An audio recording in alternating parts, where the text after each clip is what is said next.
এই ছেলে আমারে নিয়ে আসছে, আমি জানি ওই আমার সন্তান। অশ্রুসিক্ত চোখে নিজের অসহায়ত্বের কথা বলছিলেন অভাগী মা অঞ্জলি রানী। 3টি সন্তান গর্ভে ধারণ করে মানুষ করা এই মায়ের শেষ ঠিকানা হয়েছে বৃদ্ধাশ্রমে। বরিশালের এই বৃদ্ধাশ্রমে আছেন জোরপূর্বক জমি লিখে নেওয়া সন্তানের নির্যাতিত বাবা, মেজামাইয়ের ঘরে ঠাঁই না পাওয়া বৃদ্ধা আলেয়া বেগম সহ অবহেলিত অনেক বাবা মা। আমি একজন মুক্তিযোদ্ধার বউ, আমার মেয়ে এই জায়গায় রেখে গেছে। এই সাক্ষাৎ আমাকে যথেষ্ট সহযোগিতা করছে এভাবে জব্বর মেয়া এবং এখানে এরপর আমি ভিড়াবারের দেশে গেছি, আমার চলে এসেছি, সাক্ষাৎ আমাকে আসতে বলছে। বৃদ্ধাশ্রমটির পেছনে রয়েছে অনেক করুণ গল্প।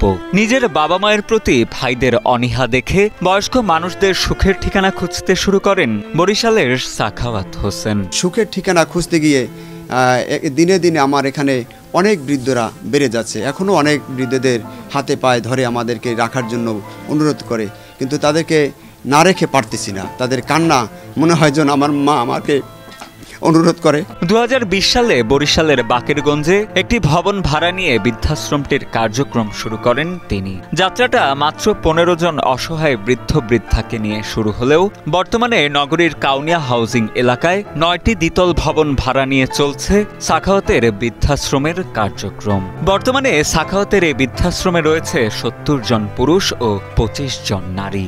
স্ত্রী ডিভোর্স দিয়ে চলে গেছে, এখন এই কেউ আত্মীয় স্বজন কেউ রাখতেছে না, খাওয়াইতেছে না, নিরুপায় হয়ে তারপরে এই জায়গায় আসছি। এই জায়গায় আমি ভালোই আছি, নিয়মিত খাবার দাবার পাই। বৃদ্ধাশ্রমটির প্রতিষ্ঠাতা ও পরিচালক সাখাওয়াত হোসেন জানান, বরিশালে কোনো সরকারি বৃদ্ধাশ্রম না থাকায় দিন দিন বেড়েই চলেছে তার বৃদ্ধাশ্রমটিতে আশ্রয় প্রত্যাশী মানুষদের সংখ্যা।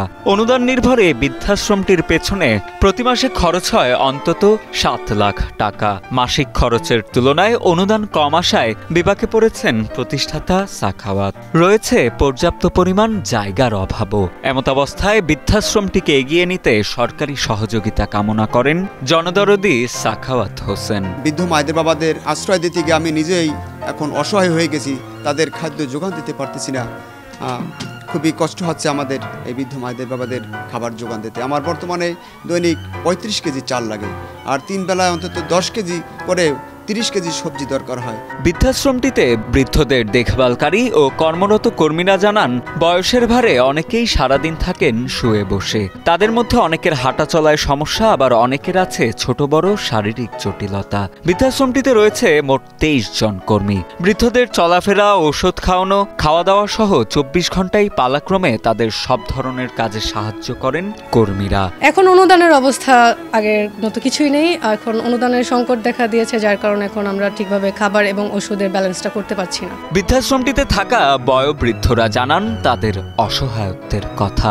তাদের ভাষ্য, আপন সন্তানের চাইতেও বেশি যত্নে সবাইকে লালন পালন করছেন বৃদ্ধাশ্রমটির প্রতিষ্ঠাতা সাখাওয়াত হোসেন। থাকার জায়গা নিয়ে কিছুটা সমস্যা থাকলেও কোনো অভিযোগ নেই তাদের। তবে বৃদ্ধাশ্রমটির সার্বিক উন্নয়নে সরকার ও সংশ্লিষ্ট মহলের সহযোগিতাও কামনা করেন তারা। জনগণ যারা আছে তারা সহযোগিতা করলে আমরা বৃদ্ধ যারা আছি তাদের সুবিধা হয়। এদিকে সমাজসেবা অধিদপ্তরের পক্ষ থেকে বৃদ্ধাশ্রমটিকে সহযোগিতার আশ্বাস দিয়েছেন বরিশাল বিভাগীয় সমাজসেবা কার্যালয়ের উপপরিচালক আল মামুন তালুকদার। এছাড়া বৃদ্ধাশ্রমটির পাশে সমাজের বৃত্তবানদেরও সাধ্যমতো সহযোগিতার হাত বাড়িয়ে দেওয়ার আহ্বান জানান এই কর্মকর্তা। আমি মনে করি যে বরিশালে যারা দানবীর আছে তারা ওখানে যদি কোনো অনুদান দেয় তা এটা আসলে অনেক সবের কাজ, এবং আমরা চেষ্টা করতেছি সমাজসেবা অধিদপ্তরের মাধ্যমে যাতে ওটা আরও বেশি, ওটাকে আরও আর্থিক সহায়তা প্রদান করা যায় সেই ব্যবস্থা আমরা করতেছি।